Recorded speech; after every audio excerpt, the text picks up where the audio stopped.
De manera tal que empezó a verse la evaluación ya no solamente como una práctica que iba a caer sobre el aprendizaje o que iba a tomar como objeto solamente el aprendizaje, sino que se empezó a abrir la evaluación a otros objetos. Se empezó a pensar en la evaluación del desempeño de los docentes, en la evaluación del funcionamiento de las instituciones y los sistemas educativos, en la evaluación del currículo escolar. De manera tal que se planteó lo que se conoce como concepción procesual de la evaluación, es decir, entender la evaluación como una práctica, como un hacer, que va a tener todos estos objetos, ¿no es cierto?, de indagación. Pero una vez que obtenemos información sobre esos objetos, la evaluación, tal como su término lo indica, implica una valoración de dicha información. O sea, yo obtengo información sobre el aprendizaje del alumno a través de una herramienta, a través de un instrumento, y luego valoro esa información que obtengo de ese aprendizaje. Pero como bien dije, valoro la información, no valoro ni el aprendizaje ni el sujeto. Lo que valoro es la información obtenida. ¿Sí? Y entonces acá aparece este otro aspecto del proceso de evaluación, que tiene que ver con la participación de quien evalúa, del evaluador. La emisión de ese juicio de valor, como dice Jimeno Sacristán, implica un componente de tipo subjetivo insoslayable. O sea, no hay un aparato, un medio mecánico que mida, ¿sí?, que emita ese juicio de valor. Es el evaluador. En este caso, es el docente quien emite ese juicio de valor.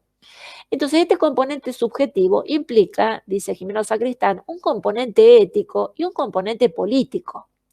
Un componente ético porque esa valoración depende del sujeto evaluador, que está en esa práctica, pero también político en el sentido de un ejercicio de un acto de poder, por el efecto que ese juicio de valor genera en quien es evaluado. Esta idea de la evaluación como proceso de búsqueda de información sobre algún aspecto, ¿no es cierto?, de la práctica pedagógica, como decíamos recién, el aprendizaje de quien aprende, del estudiante, el desempeño de quien enseña, el funcionamiento de la institución escolar, el funcionamiento de los sistemas educativos, el currículum escolar. Se entiende entonces esta visión de la evaluación como un proceso que va a acompañar todo el proceso de enseñanza-aprendizaje. Y acá hay otra diferencia respecto de las ideas que habíamos visto antes de evaluación. Y es que ya no se piensa solamente que la evaluación se realiza al terminar la situación de enseñanza-aprendizaje, sino que la evaluación acompaña el proceso de enseñanza-aprendizaje. Y así vamos a diferenciar tres formas de evaluación: la evaluación inicial o diagnóstica, la evaluación de proceso formativa, la evaluación final, sumativa o recapituladora. La evaluación inicial o diagnóstica es el tipo de actividad que a mí me permite sondear los saberes previos que tiene el estudiante cuando yo abro una nueva secuencia de enseñanza-aprendizaje.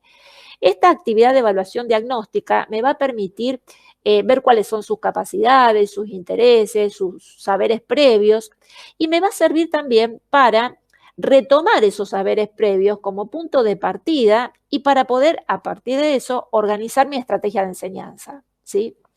La evaluación diagnóstica no es que se realiza al comienzo del año, no es esa la idea de evaluación diagnóstica que planteamos acá, sino la actividad de evaluación diagnóstica la planteo cada vez que se abre una secuencia de enseñanza-aprendizaje. Y en verdad, como dice Anijovic, uno está casi permanentemente diagnosticando, observando la reacción de quien aprende, siguiendo el proceso de aprendizaje, cuáles son sus acciones, cuáles son sus respuestas. O sea, como que hay una permanente actividad de diagnóstico que tendría que realizar el docente para ir en función de eso, modificando su intervención, sus estrategias, adecuándolas a las necesidades del proceso mismo de enseñanza-aprendizaje, ¿sí? La evaluación formativa o de proceso sería entonces la actividad que se da para detectar ya en el momento de desarrollo propiamente de la actividad de enseñanza-aprendizaje, detectar si hay dificultades, por ejemplo, si hay lagunas, si hay obstáculos en el proceso de aprendizaje, para hacer los señalamientos y los acompañamientos adecuados, ¿no es cierto? Sería lo que llamamos la retroalimentación, ¿sí? Ya no pensar, ¿no es cierto?, las devoluciones o las intervenciones del docente como una reprimenda, ¿no es cierto?, como castigo, ¿no?, con un tono moralizante, sino todo lo contrario. Pensar esas intervenciones, esos señalamientos, como un elemento que le permita al que aprende reflexionar sobre lo que viene haciendo, volver a preguntarse sobre eso que está haciendo, reconocer sus propios errores para modificar y entender que esos errores le sirven para avanzar y que no son, digamos, un problema en sí mismo, sino que son un medio para avanzar positivamente en el proceso de aprendizaje.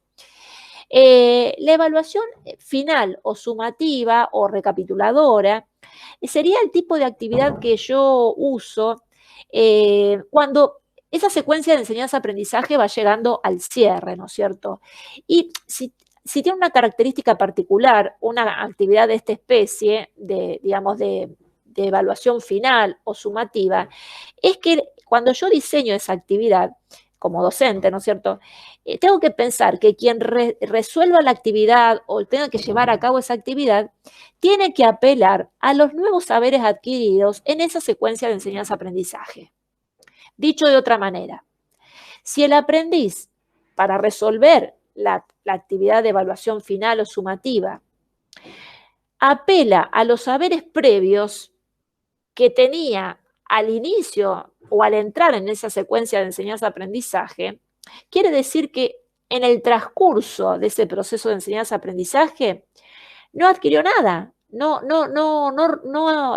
cambió nada en sus esquemas de conocimiento. Entonces, lo característico de esta actividad de evaluación final, sumativa o recapituladora, es que quien resuelva, haga frente, lleve a cabo esa actividad, tiene que apelar a esos saberes adquiridos en esa secuencia de enseñanza-aprendizaje. Es importante también que este tipo de actividad sirvan para poder reconocer, para que quien aprende pueda reconocer los logros, ¿no es cierto?, que ha alcanzado, que sea también una ocasión para reflexionar sobre el camino transitado, ¿no es cierto? Y al docente todo el proceso de evaluación le va a servir, ¿no es cierto?, como un espejo para ver el efecto de su propia práctica. O sea, aunque uno esté armando instrumentos de evaluación pensando en evaluar el aprendizaje del alumno, la información que digamos, uno recolecta con esos instrumentos nos está dando pistas acerca de nuestra propia estrategia de enseñanza, ¿no es cierto?